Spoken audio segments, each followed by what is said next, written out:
Gracias. Vamos a dar comienzo entonces a la última parte ya del coloquio, con la penúltima mesa redonda centrada en sigilografía. Es decir, estamos ahora, digamos, en las disciplinas afines.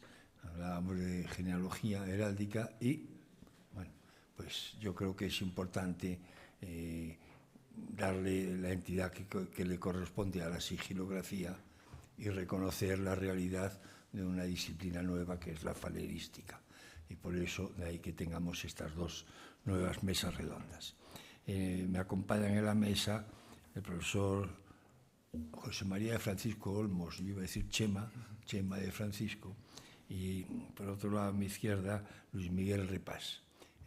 Los dos son personas cualificadas en el ámbito que vamos a tratar. Chema es profesor titular en la Facultad de Documentación, ¿verdad? En la Complutense.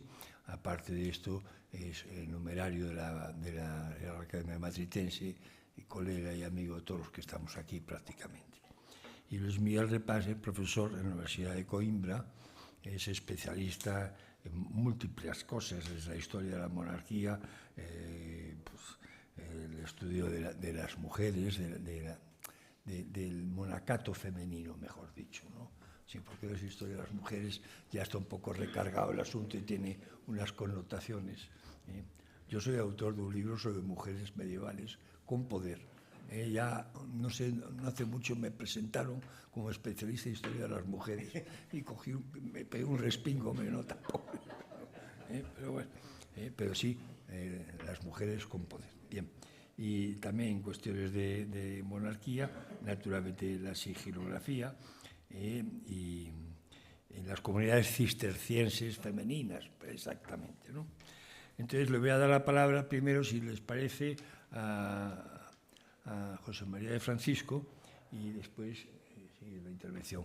Y ya cuando empezó estas sesiones ayer, yo decía que esto es una reunión de amigos y que no hay límites a las intervenciones, pero yo creo que el fundamento de esta reunión es la reunión de amigos y hacer algo que sea interesante y entretenido.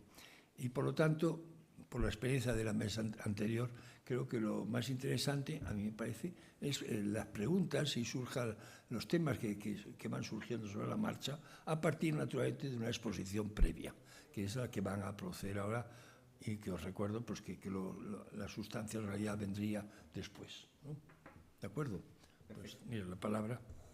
Pues muchísimas gracias, Eduardo. Bueno, muchísimas gracias a la Asociación de Hidalgos por haber hecho este coloquio, que deberíamos hacer más cosas entre España y Portugal. Deberíamos hacer más cosas juntos por todo lo que nos une desde hace siglos. La sigilografía en España en los últimos 50 años. Yo también he traído escrito alguna cosa para no olvidar nada y, sobre todo, que no se me vayan algunas ideas claras de la cabeza, aunque voy a hacer un poco lo que se ha hecho antes, comentar alguna cosa más antigua. Y, desde luego, lo digo ahora y lo diré durante toda la exposición, igual que en heráldica hay que reconocer a Faustino Menéndez Pidal como la figura señera de la sigilografía hispánica del siglo XIX, digo, del siglo XX y XXI, porque cuando él buscaba testimonios heráldicos, independientemente de sepulcros, labras y no sé qué, él buscaba sellos, porque los sellos para él eran la principal fuente. ¿Por qué? Porque es un documento oficial. A ti, cuando te entierran, al final el que hace el escudo pues es posterior a ti, o si no lo has dejado muy claro, pues lo que sea, o una obra de arte y tal. Pero el sello es tu sello. Y por tanto, Faustino lo que buscaba era esos grandes testimonios sigilares. Bueno, resumiendo un poco, la sigilografía nace como una disciplina, pero subsidiaria de la diplomática en el siglo XVII, dentro de la publicación de fuentes de aquella época, marcada fundamentalmente por la obra de Jean Mabillon, la de Red Diplomática de 1709, y sus continuadores maurinos, así como la de Johann Heumann von Transferfest, Comentari de Red Diplomática, etcétera, etcétera, de 1749. Ahí es donde empiezan a estudiarse los sellos de forma diferenciada. En España ya tenemos unas primeras compilaciones de dibujos de sellos en el siglo XVII, como la del Conde de Guimerá, o la multitud de los mismos que se colocan en las obras de Luis de Salazar y Castro, ya sea en las impresas, como en su famosa Pruebas de la Historia Genealógica de la Casa de Lara, o bien en las manuscritas, como es la colección que se conserva en la Real Academia de la Historia. Es maravilloso que él y las personas que le ayudaron a hacerlo se detuvieran en copiar esos sellos. Copiar un sello de plomo nos da un poco lo mismo, son muy conocidos, pero en numerosos documentos ponerse a copiar sellos de placa tan pequeños e identificar lo que se ponía, desde luego ha sido para nosotros algo fundamental, porque ya saben ustedes lo que pasa con los sellos de placa, que desaparecen. Y, por tanto, tener esas fuentes son fundamentales. Ya en el siglo XVIII tenemos algunas otras personas muy importantes y conocidas, como don Francisco Javier de Santiago y Palomares, un gran calígrafo que era escribano del archivo de la Secretaría de Estado en la época de Carlos III. Juan Antonio Fernández, archivero general de la Orden de Santiago. Francisco Javier de Garma y Durán, director del archivo de la Corona de Aragón. Don José de Güemes, también del archivo de la Real Casa. Y ya en el siglo XIX las obras de Iturralde o Santiago Alonso, además de algunos ocasionales como la de Gil Ramírez de Arellano o Fray Malaquías de la Vega, que bueno, siguen las tradiciones europeas, que la obra de referencia en Europa en el siglo XVIII son los más de 4.000 dibujos que hizo a principios del XVIII François Roger de Gagnières. Esto, digamos que es un poco la prehistoria. Lo que quiero dejar claro desde este momento es que muchos de estos dibujos terminaban formando parte de anejos documentales de obras históricas, lo cual les dio la publicidad necesaria para que la gente se fijara en ello y se permitieran buscar valores a esos sellos. También hay que dejar claro que la sigilografía no es solo esto. La sigilografía, recuerden que los sellos son anteriores a la escritura, los sellos mesopotámicos, los sellos egipcios, tal. Pero realmente nosotros, aquí, y lo que vamos a estudiar, son fundamentalmente sellos validativos medievales y modernos. Es decir, cuando yo hablo de sigilografía, podría hablar de los cuneiformes, pero estos son los que nos interesan a nosotros. Y es en el siglo XIX cuando ya podemos ver esas colecciones, además didácticas, que entran dentro de los estudios universitarios. Podamos hablar de la de don Tomás Muñoz y Romero, en su cátedra de diplomática, que crea una importante colección de vaciandos, intentando hacer una ordenación sistemática de los sellos medievales españoles, y empiezan a aparecer estudios más específicos, por ejemplo, el del mismo de sellos del conde de Barcelona, don Ramón Berenguer IV, de 1866, o el de José María Escudero de la Peña, que trabajó mucho en una magnífica revista del siglo XIX, que es el Museo Español de Antigüedades, sellos de Alfonso VII de Castilla y de Zeid Abu Zeid, rey moro de Valencia, del año 1875. Además de que en el año 76 se creó la sección de sigilografía en el Archivo Histórico Nacional. A finales del XIX y principios del XX hay que hablar de la gran figura de la sigilografía española, que es don Ferran de Sagarra y Siscar. Ya en su discurso de entrada en la Real Academia de Buenas Letras, en 1890, habla de la sigilografía como parte de la arqueología y auxiliar de la historia. Pero claro, su gran obra es la sigilografía catalana. Una obra de referencia para cualquiera que se acerque a estos temas. Porque además, ya en esa obra, no es solo, miren este sello, que estaba en este documento, o la descripción es esta. ¿Por qué? Porque muchas veces se confundía en la descripción o no lo hacía bien. Lo importante es todo el aporte documental que incluye.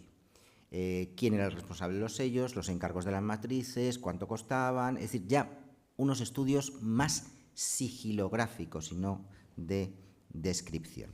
Contemporáneo a él, aunque mucho más clásico, era don Antonio de la Torre y del Cerro, que hizo la colección sigilográfica del archivo de la Catedral de Valencia, o don Juan Menéndez Pidal, el catálogo de los sellos españoles de la Edad Media. Esos son trabajos más clásicos, más esta es la colección de sellos y así son y así se están conservados. En los años 40 es muy destacable la gran obra de don Filemón Arribas Arranz, sellos de placa de las Cancillerías Regias Castellanas, o el importante artículo de don Julio González sobre los sellos concejiles en España en la Edad Media, del año 45. En el año 52 se creó la Comisión Internacional de Sigilografía en el seno del Consejo Internacional de Archivos, y esto dio de nuevo un impulso a los estudios sigilográficos, aunque se siguieron haciendo los catálogos tradicionales, como el de Araceli Guglieri, del Archivo Histórico Nacional, en el año 74. Poco después, don Ángel Riesco, también catedrático de la Complutense, escribirá su introducción a la sigilografía en el año 78 como un primer intento de un manual de sigilografía. Pero, ya llegando, la gran renovación llegó a España con la celebración en 1987 del primer coloquio de sigilografía, cuyas actas se publicaron en 1990, y con la aparición de la figura de don Faustino Menéndez Pidal de Navascués, cuyas obras son de obligado estudio y que son imposibles de enumerar todas, como están publicadas en la bibliografía que hizo Eduardo para todos los homenajes y todas las cosas que hicimos cuando murió don Faustino. Se encargó de hacer el listado de sus obras, con lo cual cualquiera que quiera buscar cualquiera de sus muchísimas obras la puede encontrar en esa bibliografía que hizo Eduardo. Y siguió siéndolo hasta su muerte en el año 21, porque estuvo trabajando hasta el último día. Entre sus obras, los sellos de los señores de Molina, en el año 64, matrices de sellos españoles, 87, apuntes de sigilografía española, del 88 y el 93, esta es la que de Guadalajara. El primer tratado de sigilografía. Sí, sí. Sellos, signos y emblemas de los reyes de Navarra, desde el restaurador a los Teobaldos, del 88, la sigilografía española, una revisión crítica, en el 90, sellos medievales de Navarra, estudio y corpus descriptivo, del 95. En este encontramos los sellos de toda la sociedad navarra, los reyes, los grandes, los concejos, los judíos, los moros, los sastres, todo el mundo está aquí representado. Los flaones de don Pedro IV, la sigiloheráldica para archiveros, los sellos de Alfonso VII, el primer, sellos castellanos, los sellos en los reinos de León y Castilla en los siglos X al XIII, y su última gran obra. Tenía una última gran obra de heráldica, la de los 900 años, pero también tuvo una gran obra última de sellos, los sellos en nuestra historia, del año 2018, que es una obra de reflexión. Esto no es un manual, es una obra de reflexión donde dice por qué son importantes los sellos, qué nos aportan los sellos, y sigue siendo referente para conseguir que llevar el estudio del sello a una disciplina totalmente autónoma de otras y conseguirlo viendo algo más que un signo de validación, sino un estudio relacionado con heráldica antropológico, arqueológico y sociológico, a través de sus tipos y leyendas, que se incardina en la sociedad que lo produce y que se convierte en el principal modelo oficial de la figura pública del sigilante. Recordemos lo importante que es que una persona decidiera cómo quería ser representada en su sello. Es lo que él llamaba sellos de autoridad. Si yo soy un obispo, me tengo que poner de obispo. Si soy un caballero, me tengo que tal. Es decir, cómo quiero que yo aparezca en el sello y cómo quiero que a mí me vea la sociedad. Es verdad que los sellos son una importantísima fuente heráldica, pero no solo heráldica. Hay sellos puramente heráldicos, pero hay sellos que son efigiados, es decir, apareciendo la persona como quiere aparecer. Hombre, en los que tienen dos caras, está claro que en una cara va a haber la heráldica, pero en lo otro tiene que ver en cómo quiero yo que me vean. Y la leyenda está diciendo cómo quiero yo aparecer. Si soy señor de algún sitio, si soy conde, si soy duque, si soy obispo, si soy lo que sea, es mi manera de aparecer. Junto a don Faustino, en los años 90 tenemos la figura de Ángel Canellas, sigilografía y diplomática, o el breve pero muy clarificador trabajito de María Carmona de los Santos, en el Manual de Sigilografía del año 96. Y luego ya en el siglo XXI, pues los trabajos de algunas personas conocidas que hacen catálogos ya más generales, la colección sigilográfica del Museo de Artes Decorativas, o Historia y evolución del sello de plomo, o los sellos del Archivo de Madrid, que yo creo que ya marcan esa nueva tendencia. Tengo aquí más trabajos concretos y generales, pero no quiero extenderme porque lo importante es el coloquio. Pero creo que hay que seguir por esas dos vías. Por una parte, hay que seguir haciendo catálogos de colecciones, porque es lo que nos va a permitir tener repertorios, pero también hacer estudios específicos de sellos concretos, que nos cuentan una historia diferenciada de cualquier otro. Incluso estudios de los diferentes sellos de determinadas personas, porque igual que sabemos que personas a lo largo de su época, de su vida, tienen que cambiar su heráldica, porque reciben un mayorazgo, porque son aprohijados, porque lo que sea, a veces también cambian sus sellos teniendo en cuenta sus cargos o el momento en que se hacen. Y, por tanto, no solo es un estudio del sello, sino el estudio de la persona a través de sus sellos. Hay que seguir trabajando fundamentalmente en estos dos tipos de investigaciones, pero sobre todo haciéndolo desde el magisterio que nos dejó como en heráldica don Faustino. Muchas gracias.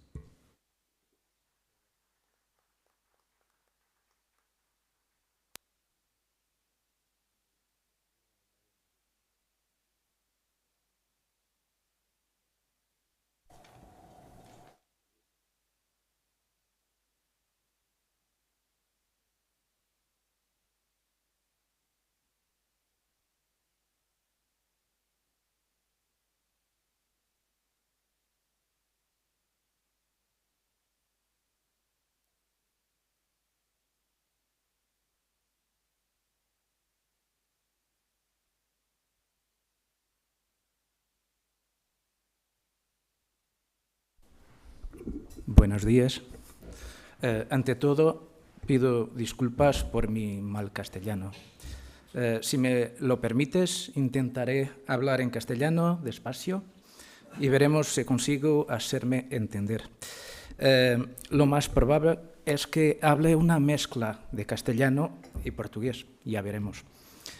Comenzaré saludando a la organización del coloquio hispano el uso de genealogía, heráldica y afines y agradeciendo por la invitación que me fue dirigida, así como a don Manuel Pardo de Vera y a la Real Asociación de Hidalgos de España por su calurosa acogida. Para mí es un gran honor estar hoy aquí y poder compartir con ustedes las investigaciones realizadas en los últimos años sobre sigilografía en Portugal. Por último, también saludo a los participantes de ayer y de esta mañana, felicitándolos por sus presentaciones y al público presente o que nos sigue en línea. Abordar en este momento los estudios de sigilografía realizados en Portugal en los últimos 50 años no es una tarea compleja, debido a los diversos balances que se han hecho y, sobre todo, al artículo que María do Rosário Murujão publicó en el año pasado, precisamente sobre los nuevos caminos de la sigilografía y sus desafíos para el futuro. Así que solo me queda resumir este trabajo, o estos trabajos, destacando la realidad portuguesa, que es la que más nos interesa aquí, y al final esbozar lo que creo que son los caminos futuros de la sigilografía, en particular en el área que más nos interesa aquí, es decir, los estudios nobiliarios, sean genealógicos, heráldicos o más ampliamente de historia social. Dada la amplitud del tema de la sigilografía, debo comenzar admitiendo que resulta imposible abordarlo en todas sus vertientes, de forma sistemática y profunda, en solo 15 o 20 minutos.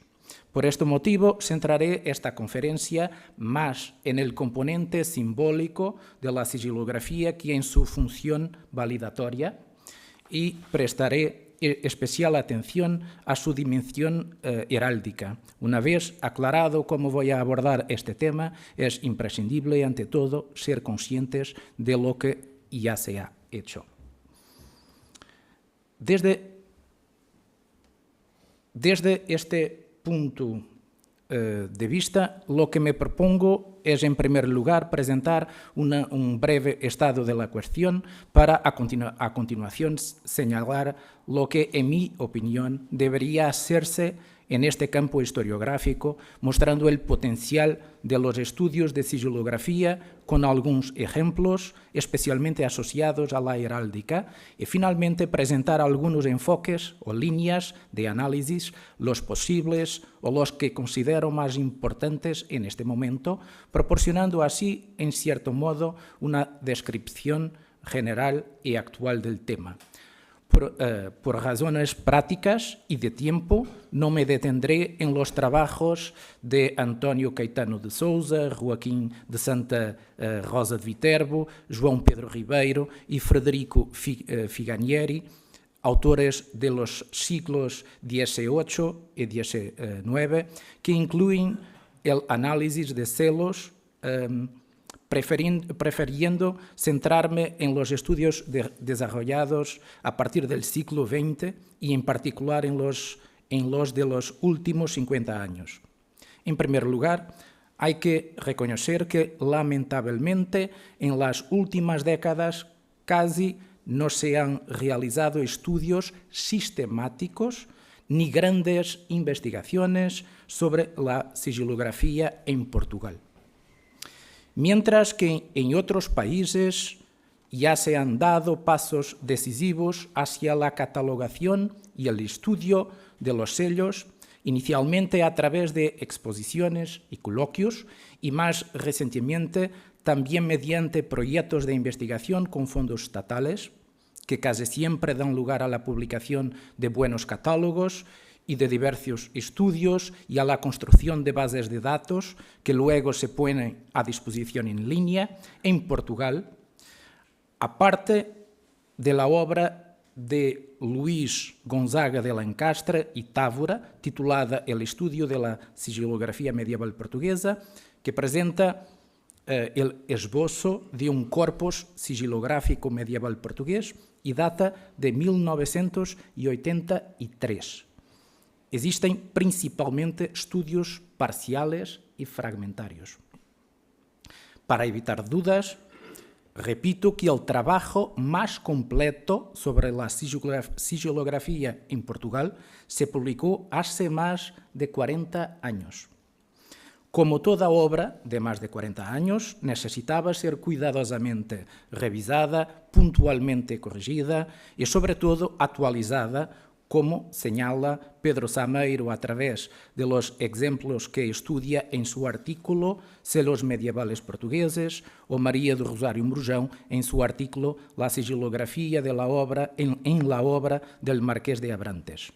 Sin embargo, este trabajo, que supondría un avance decisivo en la materia, solo será posible en el ámbito de un proyecto multidisciplinar, con la participación de un equipo de investigadores que, en primer lugar, recorran los múltiples fondos documentales de los archivos y bibliotecas portuguesas para localizar los ejemplares sigilográficos que aún existen. Obviamente, para identificar a los titulares de los sellos y estudiarlos, esta equipa deberá incluir expertos en genealogía y heráldica. Decía que en Portugal, aparte del trabajo del Marqués de Abrantes sobre la sigilografía medieval portuguesa, ha habido estudios principalmente parciales y fragmentarios. La excepción ha sido esencialmente los sellos reales, municipales y eclesiásticos. Entre estos últimos, los eclesiásticos, se destaca el proyecto Sigillum, liderado por María do Rosário Murjão, cuyo objetivo es localizar, inventariar, digitalizar y elaborar un catálogo de los sellos del clero secular medieval portugués disponible en línea, así como salvaguardar este patrimonio aplicando diversas medidas para garantizar su conservación y, en caso necesario, su restauración. Infelizmente, este proyecto, iniciado hace más de una década y financiado inicialmente por la Fundación Carlos Gulbenkian, está en suspenso desde hace varios años por falta de apoyo financiero. El año pasado se intentó estructurar y presentar la solicitud de un proyecto financiado por fondos estatales sobre este patrimonio de los sellos en Portugal, dirigido por María do Rosário Murujão y con un equipo multidisciplinar que incluía al profesor José Augusto Sotomayor Pizarro, al doctor Miguel Matilde Seixas y a mí mismo.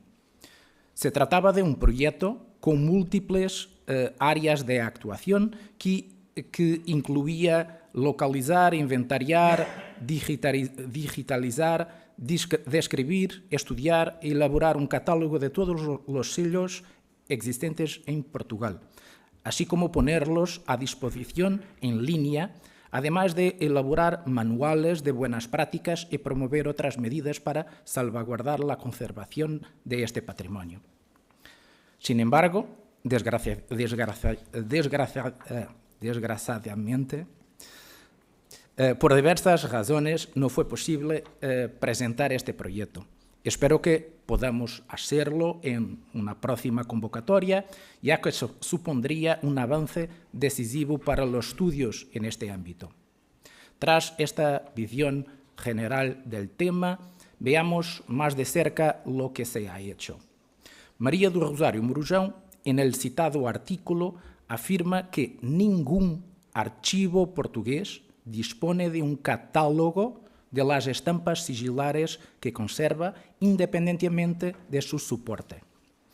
Esta situación ilustra lo mucho que queda por hacer en este ámbito en Portugal. Cabe señalar que hasta principios del siglo XXI los estudios de sigilografía fueron cultivados principalmente por archiveros y heraldistas. Entre los más antiguos, en el siglo XX, destacamos el trabajo del conde de Tovar, que el conde de Tovar dedicó a los sellos de los primeros reyes portugueses en 1937. También podríamos mencionar los trabajos de Luciano Cordeiro en la década de 30 y de António Machado Faria en los años 40, que aunque no traten específicamente de sigilografía, demuestran la utilización de sellos en sus estudios de heráldica. Destacamos también la importancia de la revista Armas y Trofeos, editada por el Instituto Portugués de Heráldica, en la que se publican desde hace décadas varios artículos que describen o estudian diversos sellos con representaciones heráldicas. Luis Gonzaga de Lancaster y Távora, el más dedicado a los estudios sigilográficos en el siglo XX, publicó sus apontamientos de esfragística portuguesa do século XVI ao século XIX, precisamente en la revista Armas y Trofeos, donde Francisco de Simas Alves de Azevedo también había publicado su esbozo de un corpus sigilográfico heráldico. Más recientemente, los sellos de los reyes y reinas de la primera dinastía han merecido un cuidadoso estudio, especialmente por parte de María do Rosário Murujão, que podéis ver en la pantalla. La sigilografía portuguesa en tiempos de Afonso Henriques, la imagen femenina del poder, sellos de reinas portuguesas en la Edad Media, un artículo de los sellos reales medievales del Archivo Municipal de Lisboa, otro artículo sobre los sellos de los reyes de Portugal en la primera dinastía, otro sobre los sellos de las reinas portuguesas en la primera dinastía y, por fin, un otro cuya traducción en castellano sería sello y poder, el uso del sello por los reyes de Portugal en la Edad Media. A estos trabajos podemos añadir el de Saúl Antonio Gómez, João Portugal y Antonio Silva Araújo, sobre una matriz de un sello real portugués de oro del siglo XV. Hemos dicho que, además de los sellos reales, los sellos, hemos dicho que además de los sellos reales, los sellos de eclesiásticos o de instituciones religiosas también han merecido más estudio y atención por parte de investigadores que se han dedicado a estos temas. No creo que tenga sentido presentar aquí una lista completa de los estudios que ya se han realizado, pero es importante destacar que en algunos de ellos aparecen representaciones heráldicas.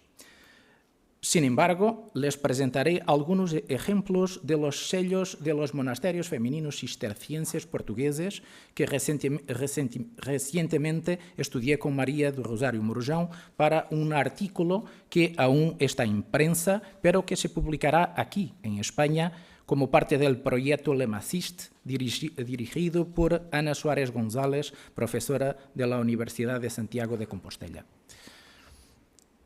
Así les muestro el sello de la abadesa de Odivelas, Urraca Pais de Molnes, que gobernó el monasterio entre 1318 y 1339 y que, como pueden ver, además de la representación habitual de una abadesa de pie, con un báculo en la mano derecha y un libro. Ok. Gracias.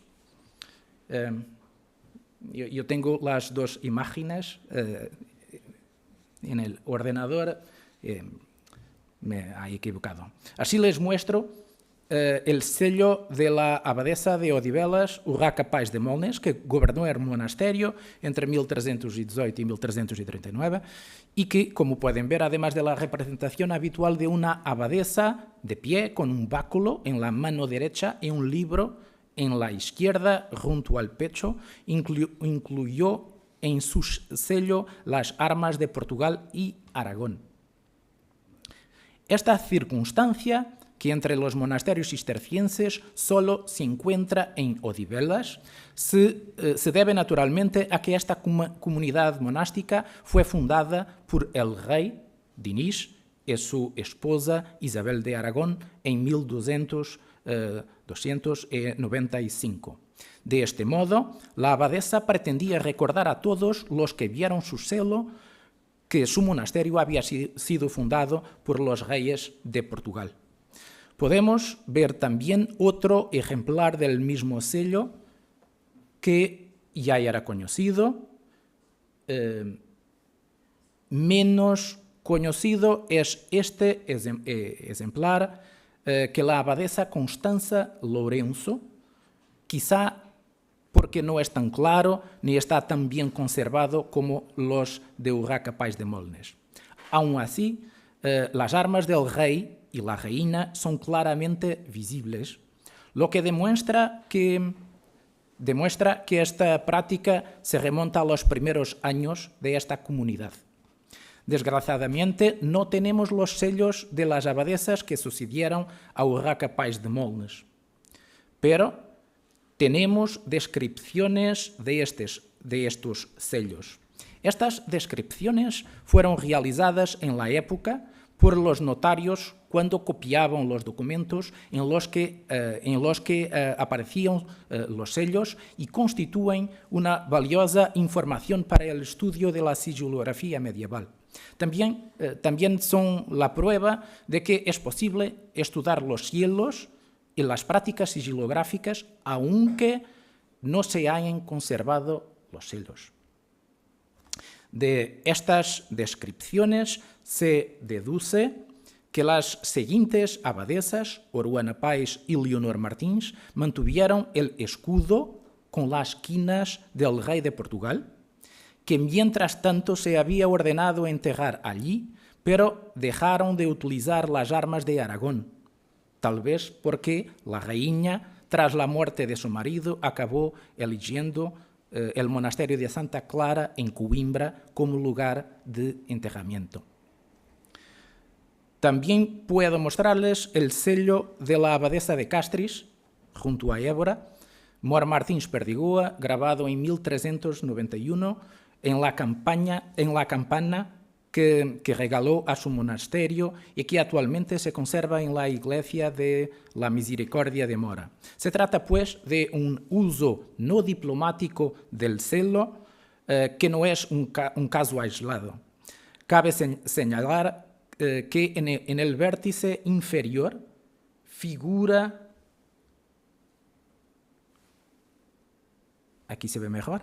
En el vértice inferior figura un escudo con 5 perdigões en sautor, correspondiente a la heráldica de su familia. El nombre de familia es Perdigão, el masculino de la perdiz. De ahí los 5 perdigões. Pasando a la heráldica familiar, entre los estudios que se han hecho sobre los sellos de algunos nobles, destacamos los trabajos más recientes de Antonio de Castro Enríquez y Tiago de Sousa Mendes, así como el interesante estudio de Mário Farelo sobre las élites dirigentes de Lisboa. Sin embargo, también me gustaría presentar algo nuevo en este campo.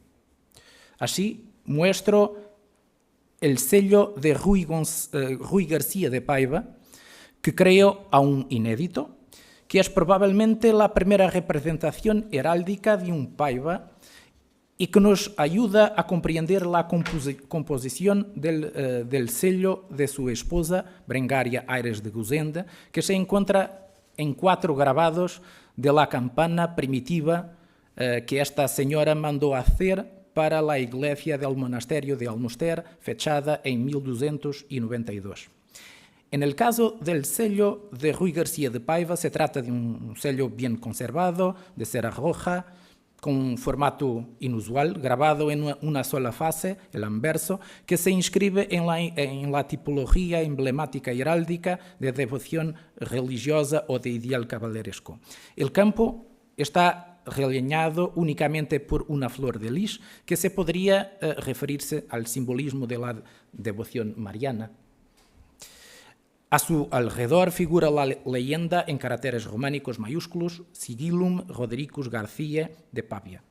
Me gustaría también presentarles algunas novedades más, esta vez sobre los sellos de briteiros. Hay pocas familias en Portugal tan estudiadas como los briteiros. Además de las tesis doctorales de Leontina Ventura y José Augusto Sotomayor Pizarro, que tratan de esta linaje, hay también 5 artículos de Leontina Ventura y Antonio Rezende de Oliveira que puede ver mencionados en la pantalla. En heráldica, en particular, existe un artículo de Luís Gonzaga de Lancastre y Távora titulado Apontamentos de Armaría Medieval Portuguesa sobre las armas del linaje de briteiros y otro artículo más reciente de Antonio de Castro Enríquez y Tiago de Sousa Mendes ya mencionado. De esta familia se conocía el sello de Mãe Rodrigues de Briteiros por un dibujo publicado por Antonio Machado de Faria en 1944, pero no se sabía dónde estaba guardado, por lo que aún no había sido localizado. Sin embargo, puedo mostrarlo aquí, dando cuenta de que, además de las armas que corresponden al dibujo de Antonio Machado de Faria, figura también la leyenda completa que muestra claramente a quién pertenecía el sello. Antonio de Castro Enríquez y Tiago de Sousa Mendes llamaron la atención para el uso de cruces floreadas en las armas de los briteiros, en concreto de Mãe Rodrigues de Briteiros, pero también de su hermana, Urraca Rodrigues de Briteiros, abadesa de Lorbão, entre 1276 y 1280, considerando acertadamente la cruz floreada como la figura que identifica los signos de los briteiros.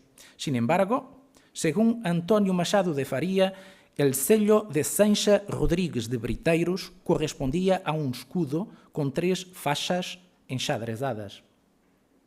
Y los autores no entendían el origen de esta figuración. Creo, sin embargo, que Antonio Machado de Faría se equivocó en sus notas, porque el sello de Sancha Rodríguez de Briteiros existe y Antonio Machado de Faría debió verlo, pero no tiene nada que ver con la descripción que hizo. De hecho, este es el sello de Sancha Rodríguez de Briteiros. Es inédito y en él aparece no solo la cruz floreada de Briteiros, sino también una cabra que corresponde a las armas de su marido, Pero Ponces de Bayón. Puede compararse con la cruz floreada de su hermano, Mãe Rodríguez de Briteiros. Igualmente interesante es el sello de otro hermano, João Rodríguez de Briteiros, una vez más identificado con la cruz floreada, y de esta forma se reúnen las representaciones heráldicas de 4 hermanos: Mãe Rodríguez de Briteiros, João Rodríguez de Briteiros, Urraca Rodríguez de Briteiros y Sancha Rodríguez de Briteiros. Y así llego a mis últimas reflexiones. Con estos ejemplos, lo que quiero demostrar es que hay muchos sellos con información heráldica, y no solo, que aún no han sido localizados, y que este debería ser el primer paso en este ámbito. Localizar e inventariar todos los sellos en bibliotecas y archivos portugueses. Después, identificar y catalogar todos los sellos, realizar el estudio sistemático y interdisciplinar de estos sellos.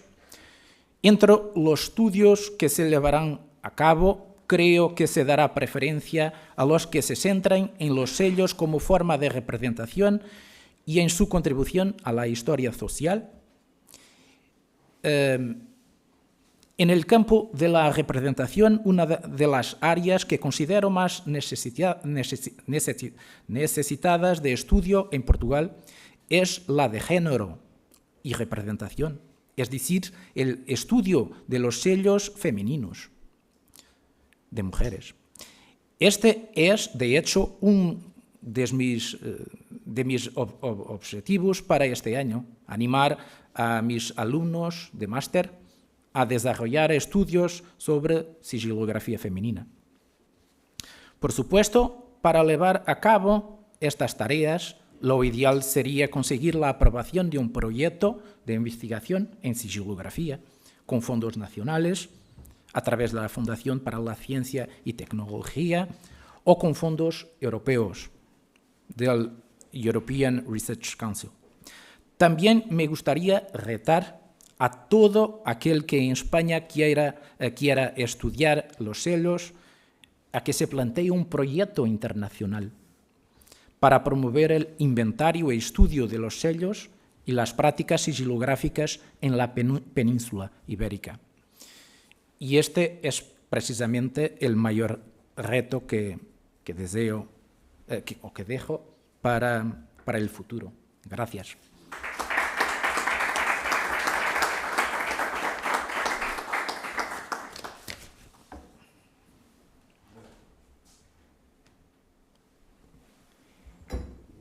Hay muchos sellos. Hay muchos. Muchos sellos. Depende y de cuándo. Depende de dónde y cuándo. En el inventario de los sellos de Navarra hay más de 3 millares de improntas sigilares. 3 millares de improntas sigilares. ¿Saben ustedes cuántas hay en Galicia? ¿Cuántos sellos hay en Galicia? No improntas. Improntas depende de las fechas, claro. Pero circunscribiéndonos al ámbito medieval, hay 5 matrices sigilares. E improntas de sellos pendientes, ya no me acuerdo si hay 2 o 7, no me acuerdo, pero por ahí andan. Compare. No es Portugal. En Portugal tenemos Portugal hay muchos, mucho. no Pero hay. yo siempre me he preguntado por qué en Galicia no hay sellos.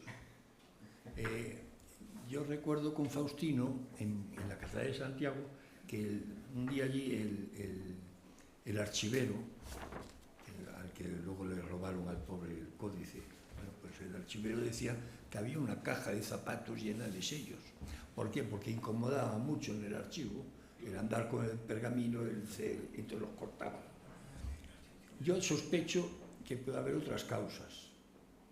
Una, el clima de Galicia, que la humedad despegaba y soltaba todo. Bueno.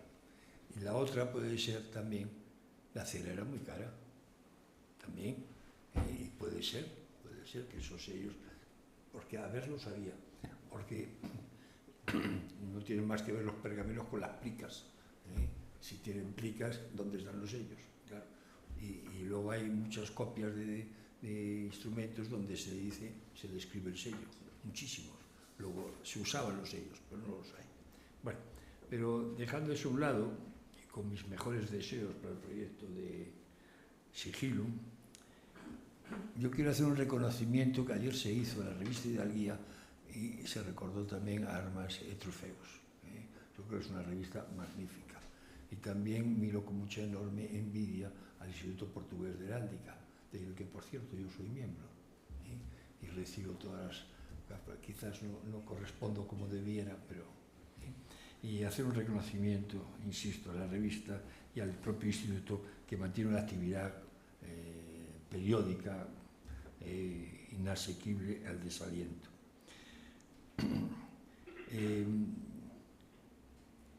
Yo conocí al Marqués de Abrantes, tuve la suerte de conocerle y me obsequió con varias cosas suyas, entre otras un tratadito de sigilografía pequeñito, buenísimo, buenísimo.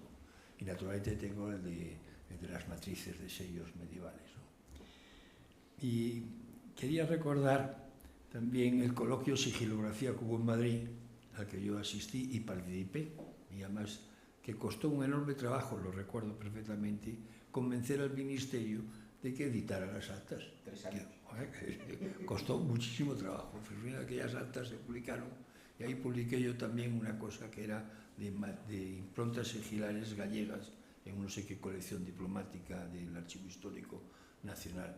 Y había bastantes, pero eran improntas, claro. Improntas de placa. Bien. Y quería recordar también otra cosa, antes de abrir el debate. Yo creo que el primero que empezó a dibujar los sellos fue Fray Malaquías de la Vega. Cuando hacía la transcripción de los documentos, ponía el dibujo del sello, los dibujos muy toscos, pero de luego muy ilustrativos de lo que contenía el sello, claro, porque era, lo que trataba era de identificar, esto es de fulano. Y por eso sabemos que usaban los sellos que usaban muchos personajes que ya no tenemos testimonios de ellos físicos, ¿no? Y luego quería recordar, como anécdota, el libro de Faustino. Yo viví con cierta proximidad telefónica, sobre todo, ¿no? La elaboración del libro de sigilografía, que fue la última gran obra. Bueno, publicó otra cosa, pero sobre todo eso, ¿no? De sigilografía. Y le pasé bastantes cosas de Galicia, de lo que teníamos ahí por Galicia, pero le pasé una cosa interesantísima que la he recogido y que es soberbia, que es la falsificación de sellos por un abad de San Victorio de Rivas de Sil, me parece que era, o Rivas de Miño, creo que era Rivas de Sil. Entonces hay un proceso judicial, y bueno, lo condenaron, y entonces hay los testigos, y hay una testigo que ella dice que estaba en su castillo, era el castillo de Ferreira, en Lugo, y estaba ella en su castillo y el abad era un cuñado, un medio cuñado por fuera de la iglesia, ¿no? El abad de San Victorio, y que estaba allí en las almenas con un monaguillo, toqueteando un pergamino y raspando el pergamino y con un bote de lejía, dice ella, de lejía de la que uso para lavarme el pelo, dice ella, ¿no? Y que le preguntó qué hacía. Y pues estoy falsificando el sello de Castillo y Leones y raspando el pergamino con la piedra para envejecerlo y tal. Él lo explica, tío, ¿sí? ¿Y por qué hacéis eso? Dice, porque en mi monasterio no tenemos privilegios reales, claro. te lo falsifican.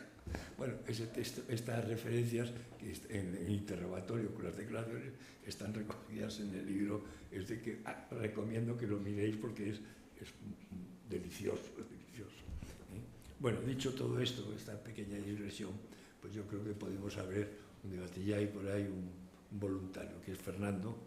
¿Te parece? Bueno, yo quería simplemente hacer un apunte anecdótico, bueno, simpático, y rendir un homenaje al profesor Alan Víquez, presidente de la Sociedad Internacional de Sigilografía. La primera vez que oí la palabra sigilografía yo tenía 8 años y fue en Las aventuras de Tintín, en el libro El cetro de Ottokar. Y con 8 años, bueno, no era normal el tener acceso a ese tipo de expresiones tan alambicadas, nunca mejor dicho, y me parece simpático traer aquí este recuerdo de un libro que está ambientado en el reino de Sildavia, que despide todo él pues un aroma muy próximo, yo creo, a las sentimentalidades que inspiran también este coloquio. Nada más, muchas gracias. Sí, lo primero, enhorabuena a los ponentes. Me ha gustado mucho la presentación sobre este tema que es un poco desconocido. Y como curiosidad, por mi desconocimiento, yo quería preguntar, en la Edad Media tenemos los sellos de cera, los sellos de plomo, después ya aparecieron los sellos en seco y demás. ¿Por qué o cuándo, por qué razón se utilizaban de cera o de plomo? ¿Era indistinto o daba igual o había alguna razón para utilizar de un tipo u otro? Porque no sé por qué razones, unas veces hay sellos de cera y otras hay sellos de plomo o tal, y si había alguna razón para usar uno u otro. Bueno, pues hay razones legales y regionales, quiero decir.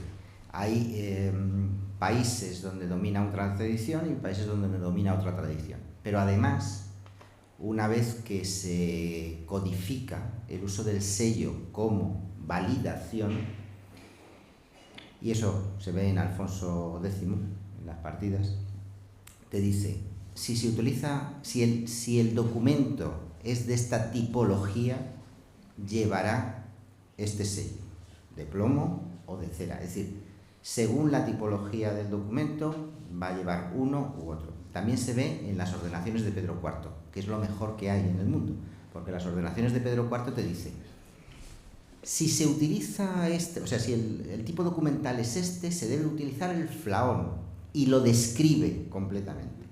Si es esto, el sello común.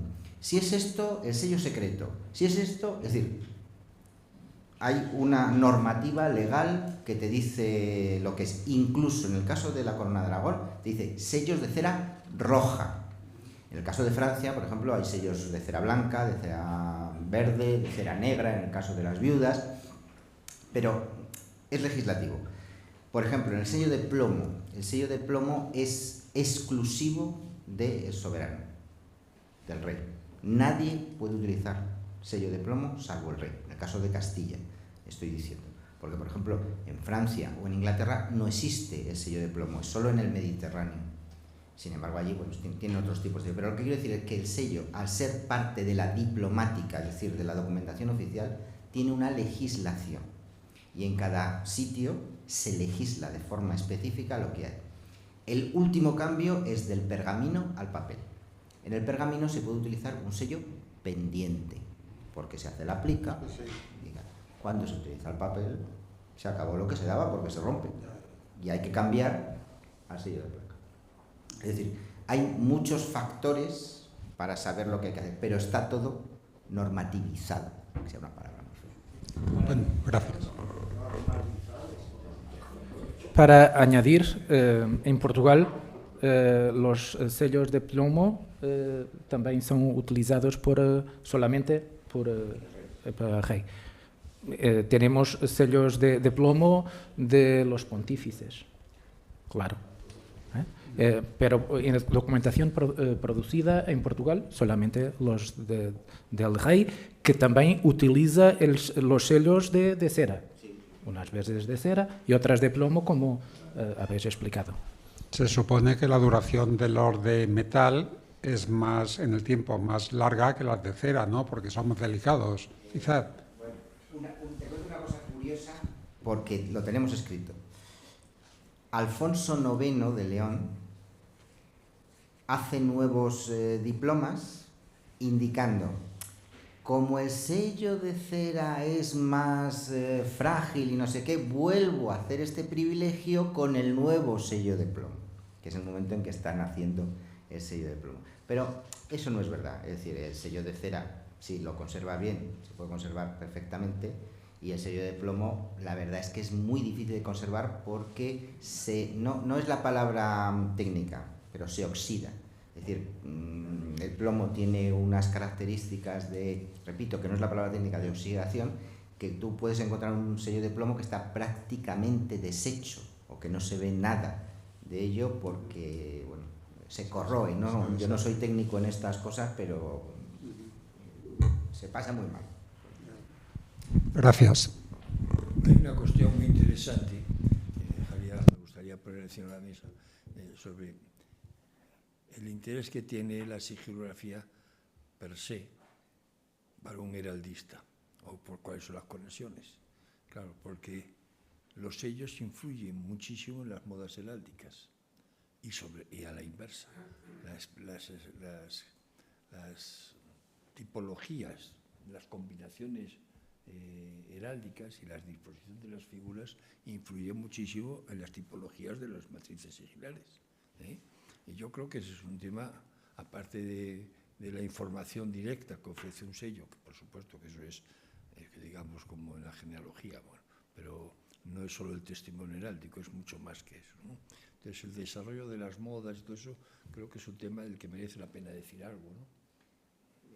Es muy interesante a partir del siglo XIV y en el XV cómo vienen las modas del norte de Europa, donde empiezan a colocarse, por ejemplo, los escudos ladeados con las cimeras, lo vemos en los sellos de aragoneses sobre todo, donde se ve claramente esa influencia de moda. Es decir, esto, porque tú cuando colocas un sello lo normal es colocarlo perfecto y tal, y sin embargo en un momento determinado vemos cómo de ese norte de Europa vienen a colocarse esos sellos y con todos los ornamentos externos que normalmente en los sellos tradicionales no aparecen, y sin embargo a partir del XIV y del XV se colocan.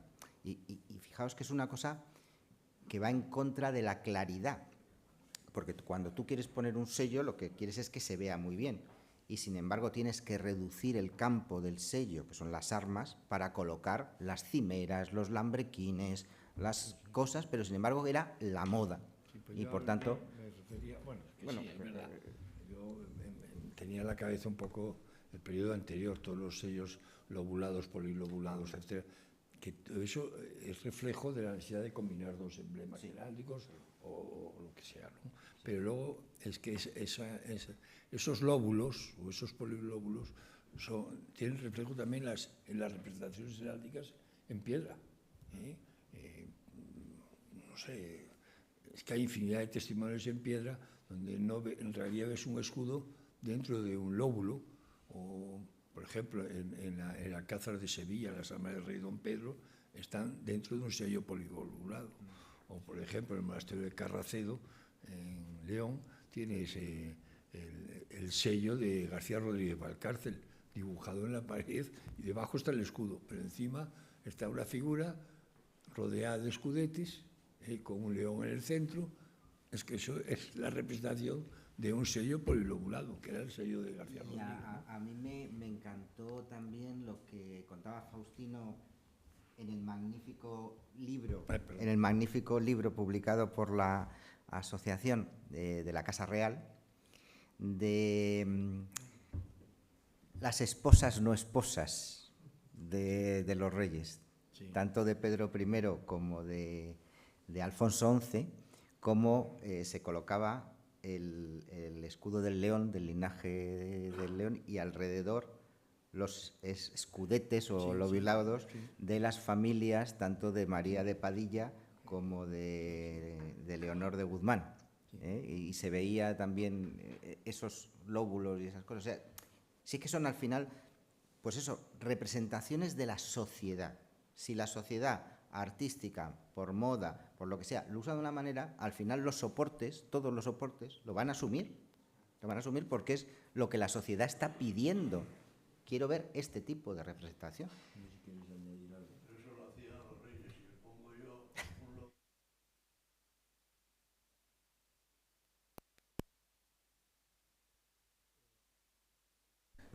Sí,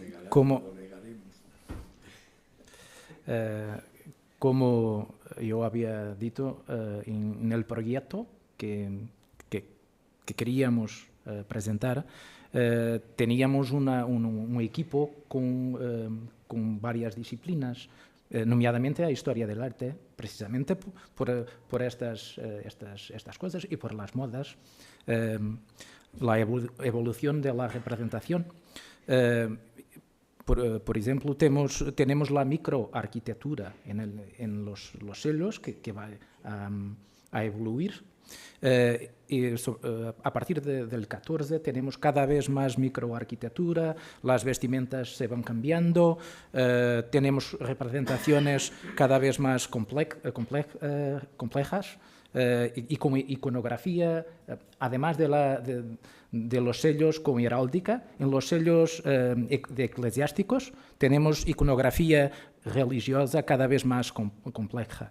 Y por eso yo creo que un proyecto sería lo ideal, porque teníamos gente de todas, con conocimientos, todos, en historia del arte, en restauración, en restauro, de historia, genealogistas, expertos en heráldica.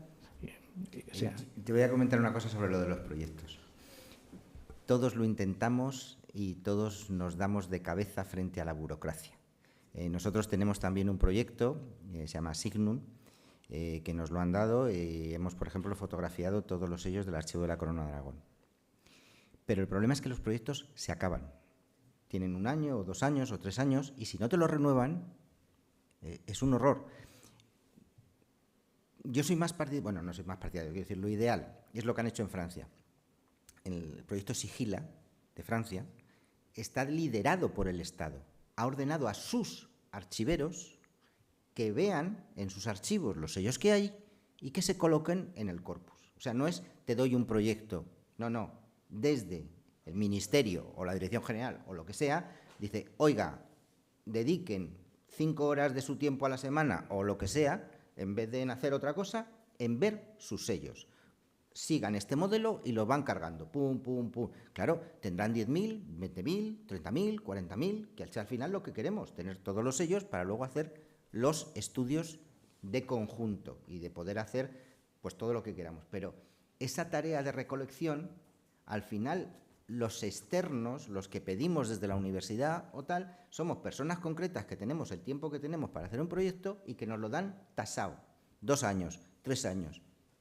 Y si luego la siguiente administración decide que no te lo renueva, pues se ha parado. Las comisiones. Entonces, por eso digo que estas cosas que son patrimonio nacional, patrimonio artístico, histórico, documental, tiene que ser desde quien lo conserva. ¿Y quién lo conserva? El Estado, en su parte alta, pero quiero decir, en las catedrales o todas esas cosas, si el Estado dice, oiga, los archiveros de las catedrales que les damos dinero y que les damos no sé qué, pues que lo hagan también, independientemente de que dependan de otra organización, pues puede tener una continuidad. Si no, al final son esfuerzos personales que desaparece la persona y desaparece la continuidad. Pero bueno, lucharemos como podamos. La administración en el terreno de la investigación científica es muy complicada y los investigadores, y la universidad igual también, claro, estamos supeditados a la rigidez de los procedimientos. O sea, pedir un proyecto, antes era complicado, ahora ya, tal, era como lo de pedir los sexenios, bueno, era una cosa complicada, pero bueno, ahora yo recuerdo, mi último sexenio me quedaban, no sé, eran 2 o 3 años para jubilarme, yo no lo pedí. Yo me voy a pasar a 6 meses, pero no apetece para cobrar un poquito de dinero estos 2 años, nada. Renuncié, no lo pedí. y el prurito tener los 6 años me daba igual, o sea, eso no me preocupaba, o sea, que ya. Pero es que es todo muy complicado, y a eso hay que añadirle una cosa que nadie quiere decir, pero que es verdad, está politizado, punto. Y además está politizado desde el primer día, desde el año 90, que yo recuerdo, están politizados. Cambian los gobiernos o cambian los partidos y siguen los mismos. Cambian las personas, pero sigue la misma orientación. No sé cómo lo hacen. Y yo recuerdo haberme quejado en cierta ocasión, a lo mejor estoy excediéndome esta discreción, me disculpáis. En cierta ocasión tuve un problema con, no me acuerdo si era un sexenio, creo que era un sexenio, y llamé a la secretaria de Estado, que resultó que, como era del Consejo y era amiga, que era Montse Gomendio, pues hablé con ella y se lo dije, se lo estuve explicando, y Montse Gomendio, que no sé si sabéis quién era investigadora del Consejo, vicepresidente del Consejo, y luego fue secretaria de Estado, y luego se casó con el ministro, y vive en París ahora, ¿no? Me parece, ¿no? Bien, pues Montse Gomendio tomó muy buena nota, y luego me mandó un mensaje explicándome los cambios que iban a hacer. Yo igual, porque los que puso después eran de la misma orientación, y eso ha seguido así. Yo no sé si en Portugal pasa eso, de luego en España es así, con el agravante de que en España, no en España, en Bruselas, el que representa todo, que es español, y por cierto, catedrático de física de Santiago, es de la misma orientación, lo nombró, me parece que fue Carlos Martínez, lo digo todos los nombres, Carlos Martínez Alonso, que era el secretario de Estado en el año 7, 8, por ahí, lo nombró y sigue ahora, sigue todavía, no lo han cambiado, o sea, sigue. Entonces, claro, la desfeita que se hace en eso, como ya si queréis pasamos a hablar también de los premios nacionales o de lo que queráis, es que está todo politizado, todo colonizado y devaluando, además, devaluando los premios nacionales, los proyectos y todo. Y los investigadores seguimos esclavos de los procedimientos latosos, de las memorias, etcétera, etcétera. Nos pasamos la vida haciendo memorias. O sea, no te dejan ni investigar, en realidad, es una cosa terrible. En concreto, una cosa específica que nos afecta a todos nosotros. Perdón, ya termino. Entre comillas, los científicos de otras materias consideran que los corpus y la edición de fuentes no es investigación.